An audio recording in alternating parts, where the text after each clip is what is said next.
Hi, welcome to Sherin's kitchen. இன்றைக்கி நம்ம கிச்சனில் ஒரு அருமையான சட்னி ரெசிபி தான் பண்ண போகிறோம். இந்த சட்னி எப்பயுமே நம்ம சாப்பிட்ற சட்னி தான். ஆனால் இந்த சட்னிக்கு அடிக்ட் ஆகாதவங்க யாருமே இருக்க முடியாது. அந்த மாதிரி ஒரு அருமையான ஒரு சட்னி ரெசிபி தான். இட்லி தோசைக்கு ரொம்ப ரொம்ப பொருத்தமாக இருக்கக்கூடிய அருமையான சட்னி. எத்தனை தோசை எத்தனை இட்லி சாப்பிடுவோம் அப்படின்னு நமக்கே கணக்கு வழக்கு இல்லாமல் சாப்பிடக்கூடிய ஒரு ருசியான ஒரு சட்னி தான் இப்போ நம்ம கிச்சனில் பண்ண போகிறோம். வாங்க பார்க்கலாம். ரொம்ப சிம்பிள். வாங்க பார்ப்போம். சட்னிக்கு வதக்கிறதுக்கு 2 ஸ்பூன் அளவுக்கு எண்ணெய் ஊற்றிட்டு அதில் முதல்ல மிளகாய் போட்டு வறுத்துக்கலாம். ரொம்ப சிம்பிளான சட்னி, ஆனால் எப்போ செஞ்சு கொடுத்தாலும் சூப்பராக அப்படியே இட்லி தோசை தொட்டு சாப்பிட்லாம். அந்தளவுக்கு எல்லாருக்குமே ரொம்ப ஃபேவரட்டான ஒரு சட்னி.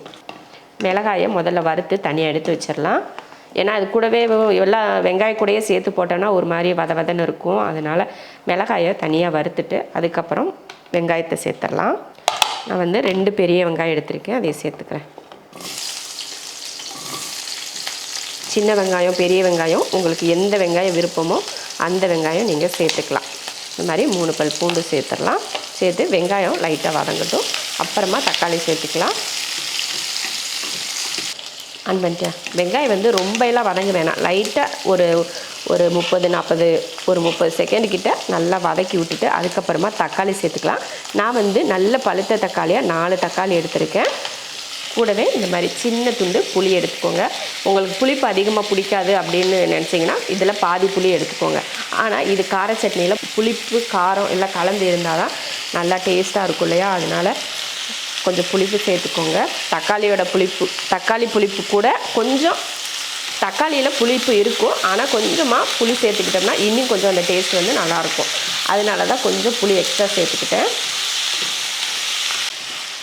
அவ்வளோதான் பாருங்கள். நல்லா தக்காளி வெங்காயம்லாம் நல்லா சாஃப்டாக வதங்கிருச்சு. இப்போ அடுப்பை ஆஃப் பண்ணிவிட்டு இதை ஒரு பிளேட்டில் மாற்றி ஆற வச்சிடலாம். இந்த மிளகாயோடு சேர்த்து இதையே ஆற வச்சிருவோம். சட்னிக்கு அரைக்கிறதுக்கு நல்லா ஆறிடுச்சு. கூடவே உப்பு சேர்த்துட்டு இப்போ இதை அரைச்சி எடுத்துகிட்டு வந்துடலாம். அருமையான சட்னி ரெடி ஆயிடுச்சு. அப்படியே டேஸ்ட் பண்ணி பார்த்தேன் பாருங்கள். ஐயோ, எத்தனை இட்லிடா சாப்பிட்றது அப்படிங்கிற மாதிரி இருந்துச்சு. நிறைய இட்லி தோசை செஞ்சு வச்சுட்டு ஐயோ இது காலி ஆகணுமே அப்படின்னு நினச்சிங்கன்னா இந்த சட்னி ஒன்று அரைச்சி வச்சுட்டிங்கன்னா நீங்கள் செஞ்சு வச்ச எத்தனை இட்லியாக இருந்தாலும் காலியாயிரும், தோசையாக இருந்தாலும் காலியாயிரும். அவ்வளோ ருசியான ஒரு சட்னி. கண்டிப்பாக இதே மெத்தடில் ட்ரை பண்ணுங்கள்.